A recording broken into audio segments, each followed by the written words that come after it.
Well, he's the national living treasure who has a bad relationship with the nation's treasurer. And it's easy to lose count of the number of fights mining billionaire Clive Palmer has on his hands, whether it's the A-League and Frank Lowy or the government or even hoteliers. He's one of the 0.01% of Australians who Wayne Swan says is using his wealth to poison public debate. And he's one of the very few who'll have to pay the mining tax. Clive Palmer joins me now from Brisbane. Welcome. Thank you. Good to see you. It's fair to say, isn't it, that very few people will shed a tear at the thought that rich mining magnates like you are going to have to pay more tax. Well, of course, I won't be paying more tax because I'm not a miner. I invest in companies that do mine, and that's the way it goes. But of course, if you want to stop something, if you want to create unemployment, you tax it. That's what we've done with smoking and other things. And that's what the mining tax is all about, destroying the economy, and that's what the Treasurer is doing. It's not destroying the economy, though. It's being used to drive real benefits, like a lower company tax rate for small businesses. They do employ a lot of people, and a better retirement for 8 million Australians. So surely that's spreading out some of the benefits, isn't it? That's not really. You've got to try to look at basic economics and make the pie a lot bigger so there's more wealth in the country to share for more Australians. We should be taking our resources from the states that have got them to the states that don't have them and be building process plants. Instead of exporting stuff for $200, we should be exporting stuff with $1,000, which would create more tax, more wealth and more jobs. But of course the Treasurer doesn't understand that.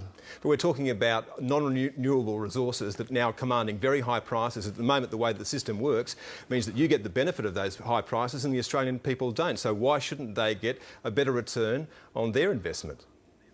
Because that's just not true what you've said. We pay tax like everyone else at the normal rate. We also pay government royalties, payroll tax, GST, and a whole range of other taxes, land tax. So we're paying more tax than most people in the community. But royalties do not pick up the high prices. It's not a question about. Of course they do. You know, the more money we make, the more profit we make, the more tax we pay, like all Australians do. 30% of 100 million or 30% of 200 million is a lot bigger figure. But what we've got to say in this country, do we want to create more wealth or do we want to stop people from creating wealth? The more wealth we create, the more jobs we have, the more exports we have, the better foreign exchange we have. If we want to shrink the pie down very, very small, we do what the Labor Party's been doing. And all the Australian government is saying is that the Australian people should get a better price for their resources. Isn't that what you do? Well, we try to get the best price we can. And they're trying to as well. Price we can. The government's trying to get the best price it can. No, that's not right. We don't want to discriminate against any sector. We want incentive right across the economy. No sector should pay a higher tax than the other sector, or capital will just flow out of that sector and it will shrink. If we look at the mining particularly, it's kept this economy going. It's kept our balance of payments up. It's made for a very high dollar because investors all over the world are giving confidence to Australia. And this is a time we can grow the economy. It's made for some very rich people like yourself, and wouldn't it be better if some of that wealth was spread a little bit more widely?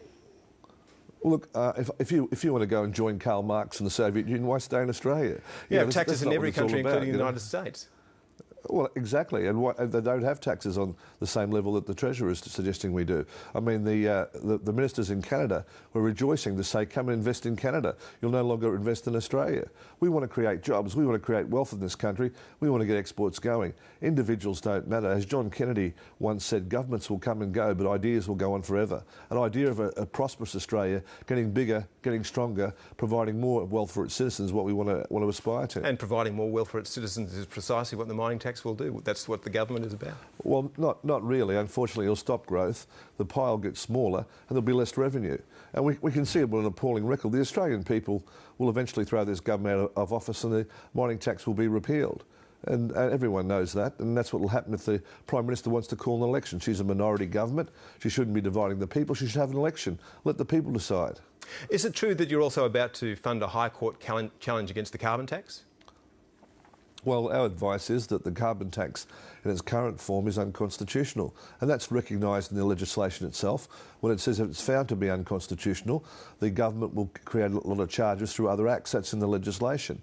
Now, I think the Constitution of Australia is much more important than having a number of lawyers or Parliament trying to slip around it. The Constitution sets out how it should be changed, how the states should vote. The majority of Australians have a democratic right to vote. On what grounds is it unconstitutional? Well, the grounds are set out in legal advice and they'll be coming in the High Court. I can't answer that question because I'm not a lawyer. I can only go on the advice that I'm given. I thought you were a reasonably good bush lawyer. You started in a prosecutor's office, didn't you? You must understand the argument. I never worked in a prosecutor's No, I never worked at the prosecutor's office, but we think it's unconstitutional.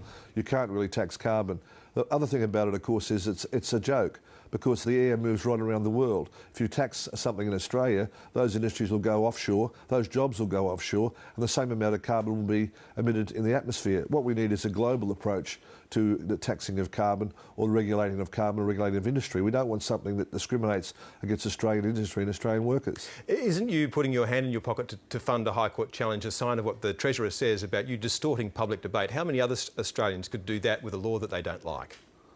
Well, they've all got the right to go to the High Court. That's what we're talking about here, the rights. And I'm not putting my hand in my pocket, I'm not doing anything.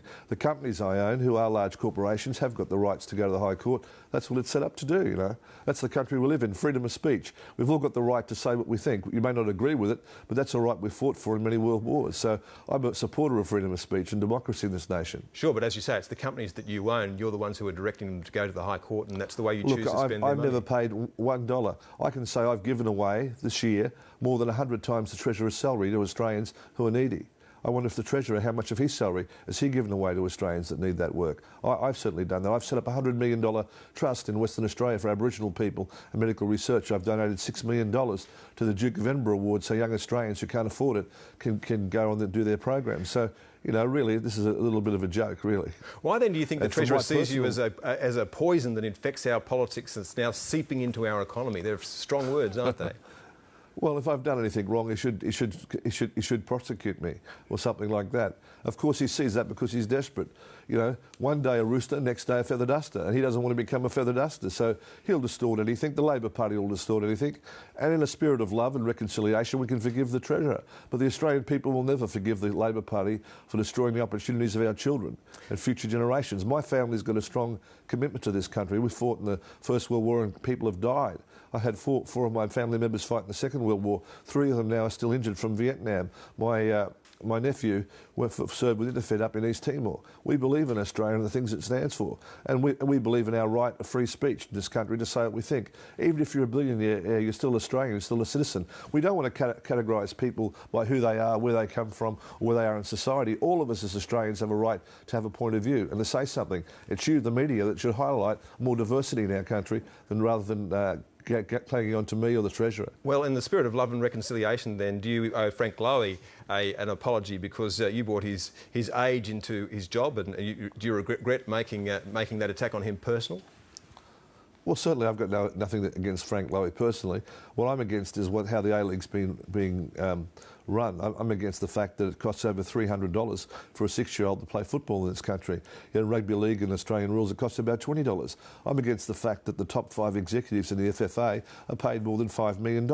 I think that's excessive. I think people like David Gallop in the rugby league are paid $800,000, and yet they're not losing money. I'm against the $46 million of government money that went to the World Cup, so we got one vote. That money could have been directed at hospitals, at schools, to Aboriginal people, to refugees that need our help and assistance.